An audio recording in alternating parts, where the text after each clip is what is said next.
അനുദിന വിശുദ്ധർ മെയ് 3 സ്ലീഹന്മാരായ വിശുദ്ധ ഫിലിപ്പും വിശുദ്ധ യാക്കോബും. വിശുദ്ധ യാക്കോബിനെക്കുറിച്ച് കാണാം. ചെറിയ യാക്കോബ് എന്നാണ് അദ്ദേഹം അറിയപ്പെടുക. സെബദീപുത്രനായ യാക്കോബിൽ നിന്ന് തിരിച്ചറിയാനാണ് ചെറിയ യാക്കോബ് എന്ന് ഈ അപ്പസ്തോലനെ വിളിക്കുന്നത്. അൻഫിയൂസിൻ്റെയും ദൈവമാതാവിൻ്റെ ഒരു സഹോദരിയായ മേരിയുടെയും മകനത്രേ ഈ യാക്കോബ്.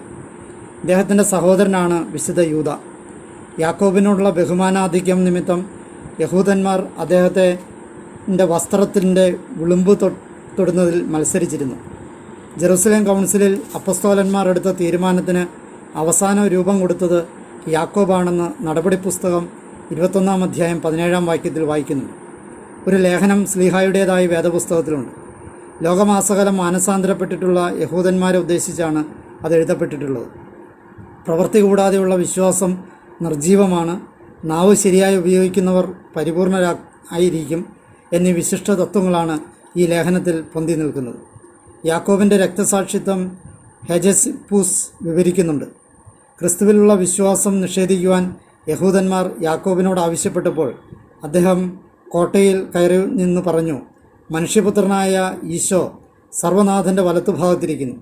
നീതിജ്ഞരും ഫരിസേരും ഉടനെ ഉദ്ഘോഷിച്ചു, നീതിമാനായ മനുഷ്യനും അബദ്ധം പുലമ്പുന്നു.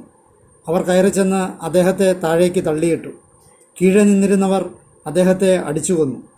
നീറോ ചക്രവർത്തിയുടെ വാഴ്ചയുടെ 10-ാം വർഷം 62 ഏപ്രിൽ 10 പെസഹ തിരുനാൾ ദിവസമായിരുന്നു ഈ രക്തസാക്ഷിത്വം. വിശുദ്ധ ഫിലിപ്പ് പരിശുദ്ധമായ ആഗ്രഹങ്ങൾക്ക് വിശ്വാസത്തിന് പ്രാധാന്യം നൽകുന്നു. യാക്കോബ് പ്രവർത്തിക്കും. രണ്ടും നമുക്ക് ഒരേപോലെ ആവശ്യമുള്ളതാകിയാൽ ഈ രണ്ട് അപ്പസ്തോലന്മാരുടെ തിരുനാൾ ഒരുമിച്ച് ആഘോഷിക്കുന്നു. വിചിന്തനം: ഒന്നാമനാകാൻ ആഗ്രഹിക്കുന്നവൻ ഏറ്റവും ഒടുവിലത്തവനും എല്ലാവരുടെയും ദാസനുമാകണം.